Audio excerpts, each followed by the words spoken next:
20 ಗಂಟೆಗಳ ಒಳಗಡೆ ನಾವೇನು ಕರೆ ಕೊಟ್ಟಿದ್ದೀವಿ ನಮ್ಮ ಕಾಂಗ್ರೆಸ್ ಪಕ್ಷದ ಕಾರ್ಯಕರ್ತರಿಗೆ ಹಾಗೂ ಸನ್ಮಾನ್ಯ ಶ್ರೀ ಸಿದ್ದರಾಮಯ್ಯ ಅವರ ಅಭಿಮಾನಿಗಳಿಗೆ ಏನು ಕೇಂದ್ರ ಸರ್ಕಾರ ಪ್ರಧಾನಮಂತ್ರಿ ನರೇಂದ್ರ ಮೋದಿ ಹಾಗೂ ಗೃಹ ಸಚಿವ ಅಮಿತ್ ಶಾ ಅವರ ಒಂದು ಕೈಗೊಂಬೆಯಾಗಿ ಇವತ್ತು ಘನತೆ ಹೊತ್ತ ರಾಜ್ಯಪಾಲರು ಏನೋ ಒಂದು ದುರುದ್ದೇಶದಿಂದ ಯಾವುದೇ ಒಂದು ಸತ್ತು ಇರುವಂಥ ಒಂದು ಮನವಿ ಮೇಲೆ 9 ಗಂಟೆಗಳಲ್ಲಿ ನೀವು ಅವರಿಗೆ ಏನೋ ಒಂದು ನೋಟಿಸನ್ನು ಕೊಡ್ತೀರಿ.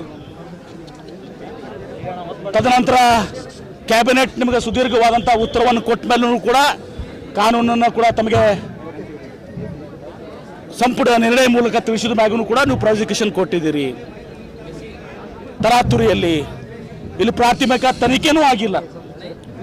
ಆದರೆ ಪ್ರಾಥಮಿಕ ತನಿಖೆ ಆದಂಥ ಶಶಿಕಲಾ ಜೊಲ್ಲೆ, ಮುರುಗೇಶ್ ನಿರಾಣಿ, ಜನಾರ್ದನ್ ರೆಡ್ಡಿ ಮತ್ತು ಕುಮಾರಸ್ವಾಮಿ ಅವರ ಪೆಟಿಷನ್ಗಳ ಮುಂದೆ ಕಳೆದ 9 ತಿಂಗಳಿಂದ 18 ತಿಂಗಳವರೆಗೆ ಇವತ್ತು ಸಹ ತಮ್ಮ ಮುಂದಿದ್ದಾವೆ.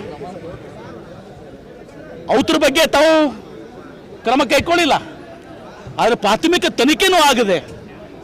ಏನೂ ಸತ್ಯ ಇರಲಾರ್ದಂಥ ಒಂದು ಮೂಢವನ್ನು ಬಳಸಿಕೊಂಡು ಸುದೀರ್ಘವಾದಂಥ 40 ವರ್ಷಗಳ ಜೀವನದಲ್ಲಿ ಏನು ಸಿದ್ದರಾಮಯ್ಯ ಅವರ ವ್ಯಕ್ತಿತ್ವ ಇದೆ, ಆ ವ್ಯಕ್ತಿತ್ವ ಮಸಿಬಳಿಯುವಂಥ ಪ್ರಯತ್ನ ಮತ್ತು ನಮ್ಮ ರಾಜ್ಯ ಸರ್ಕಾರವನ್ನು ಅಸ್ಥಿರಗೊಳಿಸಬೇಕು ಅಂತ ಏನು ಷಡ್ಯಂತ್ರ ಇದೆ, ಅದರ ವಿರೋಧವಾಗಿ ಇವತ್ತು ಸಹ ನಾವು ಈಗ ರಾಷ್ಟ್ರಪತಿಗಳಿಗೆ ಜಿಲ್ಲಾಧಿಕಾರಿಗಳ ಮೂಲಕ ಜಿಲ್ಲಾ ಕಾಂಗ್ರೆಸ್ ಸಮಿತಿಯಿಂದ ನಾವು ಮನವಿಯನ್ನು ಅರ್ಪಣೆಯನ್ನು ಮಾಡಿದ್ದೀವಿ.